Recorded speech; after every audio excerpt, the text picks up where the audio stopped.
Hi and welcome back to Joe Talks Cars and welcome to another video working in partnership with Cupra UK. So Cupra UK have been very kind and invited me down to Oxfordshire to test out some of their latest and greatest models, and this is one hell of a model. This car shares a lot of the same components that you get across all the VW Audi Group range. This is essentially the same engine that you'll find in a Golf R.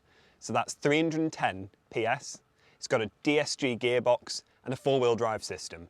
So despite this car's size, it should drive really, really well if the Golf R's got anything to go by.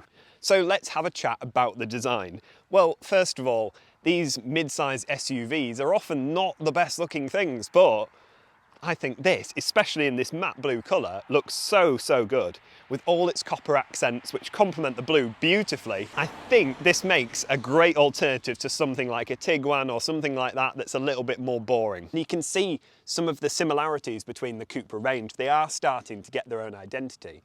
In an earlier video you'll have seen I've taken out the Cupra Born, and that does have a similar kind of angry face as opposed to its VW's more friendly looking cousin. Talking about the design of the car from the side, it isn't that striking. It certainly doesn't live up to the front of the car. Aside from these rather large wheels with the Brembo calipers painted in copper, of course, there's nothing really that I'm really fond of on the side. I don't dislike it, but it's not that interesting. And then you move down the car and you really notice the creases. This matte paintwork really shows all these design cues up, but this really wide haunch makes it look really, really muscular. But the best part of this car, in my opinion, is round the back. Round the back of the car, it's more or less business as usual as far as Cupra design goes. Cupra is really starting to find its design language, and this shows in the back of the car.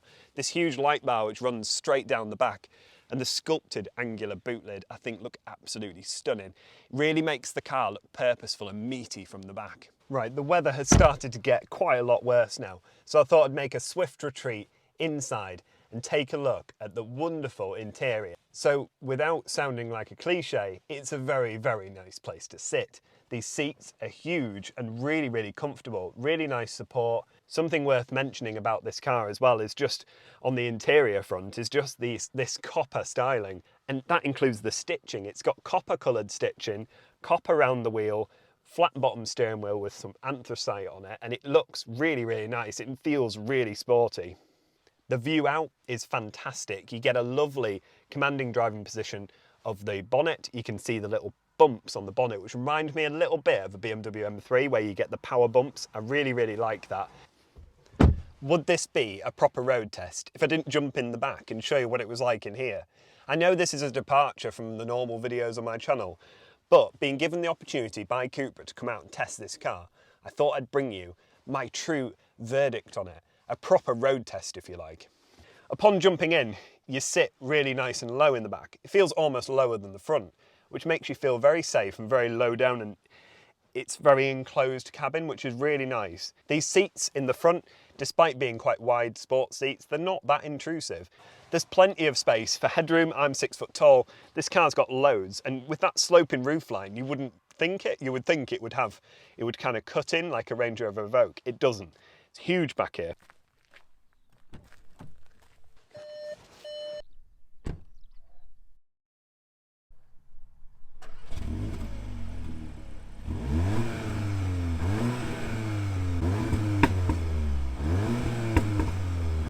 Well, what is it going to be like driving this amazing Cupra Formentor? So I've got the car for a few hours, so although this won't be a thorough road test, it'll be more of like my initial driving impressions of the car. I've driven cars similar to this before, which makes it quite interesting. So I've driven a Golf R, I've driven a Golf GTI, all of which share the same kind of engine, and the Golf R is very similar to this, in fact, in terms of its performance. One thing I'm going to do before we set off is put the car straight away into Cupra mode. Makes the exhaust sound louder and should just make it more fun, but we'll try out the other modes while we're out and about. So put the car in drive and let's see what's what. Straight away, it's powerful, very, very quick. You can tell it shares the same sort of platform with a Golf R. In fact, it feels so similar to a Golf R, it's ridiculous. Something of this size should not be able to move like this does, but it manages it. It is a fairly big car, but it hides its weight well, and it sounds good. The only criticism I would have straight away with the sound is something that VW Audi Group cars are just so obsessed with at the moment, and that is pumping in some artificial noise. It's totally unnecessary to pump in artificial noise. It just distracts from the driving experience, in my opinion. It doesn't add anything to it, and it sounds really quite fake. What makes you realise how fake it is sometimes this engine actually does rev quite high, and when it does, it makes quite a bit of noise, and it sounds nothing like the noise they're pumping in here. So it's clearly quite faked. So I've been really, really lucky to have a go in this car and be able to experience it because of Cupra UK. They've kindly invited me down to have a go in some of their cars, and this was one of the ones I was particularly interested in.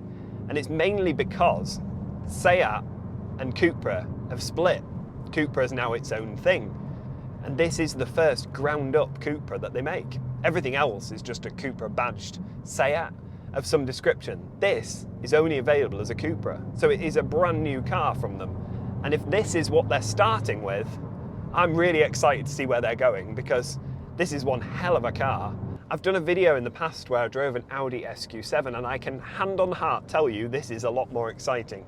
It's a lot better to drive, it's more comfortable, and it's not got the drawback of doing 11 miles to the gallon. So how quick does this car go? Well, 0 to 60 is dealt with in under 5 seconds, and the top speed will be limited to 155. It feels every bit as quick as that, if not quicker. The size of the car is lovely, so the fact that you've got loads of room, you can sit really comfortably, you could easily get 3 adults on that back seat without an issue. But on top of that, the car doesn't feel awkwardly large on the road. It doesn't, I'm going down some quite narrow roads here, and it doesn't feel like it's awkward in any way. All-round visibility is brilliant, and like I mentioned earlier, the view over the bonnet is probably my favourite thing of the car. You're able to look down that bonnet and see these two sort of really, really sharp creases, and it makes you really feel like you're in something sporty, something special. And it's because you are, because this is a first of its kind, a first ground-up Cupra. Really interestingly today, I've been able to drive this Formentor plus the Cupra Born, two totally opposite cars, and compare them against one another, because they offer totally different things, but they're very, very similar in that you can tell it's a Cupra. You can tell you're in a Cupra. This brand has been able to create its own identity really, really quickly. Most people outside of the car world won't have heard of Cupra. So it's got a lot to live up to. And I think the cars they're pumping out at the moment are going to make this company extremely popular among people. They're getting the name out there, and for all good reason. The brakes in this have got really nice feel. They're not like some overly servoed brakes that you find on more modern cars, but so they give you a lot of pedal feel. You do have to press them fairly hard, but when you do, this thing will stop. These Brembos are really, really strong, and they look amazing in the copper colour, which complements all of the Cupra branding. Steering feel is also something I want to touch on. Steering feel is often something that car manufacturers struggle to get right. I often get in modern cars now, and especially owning a Porsche, the steering just doesn't work for me. I've got an old Porsche with hydraulic steering, and it's considered to be one of the best steering racks in the world. So when I get into modern cars, I am often left very disappointed. The Cupra Born was a perfect example of that. It's the one and only thing that let that car down. But this, I'm very pleased to say, has got really nice steering feel. There's a definite connect between the steering wheel and the front wheels as to what they're doing at every moment. It's still light, and it's still clearly an electric system, and it doesn't have anywhere near the feel of some more old-fashioned hydraulic systems, but for an electric steering rack, I cannot fault it. The steering weights up really nicely at speed, and at low speeds it remains light and easy to manoeuvre. I would happily take this home today and use it as my everyday car, because I think it offers enough fun and excitement without the drawbacks of it being uncomfortable or not practical enough for daily use. This would definitely make an ideal family car for someone who wanted a sports car and a family car wrapped up into one. This would make a perfect choice for that. I think what Cupra have done here is quite special. So in conclusion, what do I think of the Cupra Formentor? Well, I absolutely love it. I think not only does the styling look great, but the performance and the way this thing handles on the road leaves you feeling speechless. A car this size that you can chuck around like a hot hatch is something to behold. And at this price point, I can't think of anything that does it better.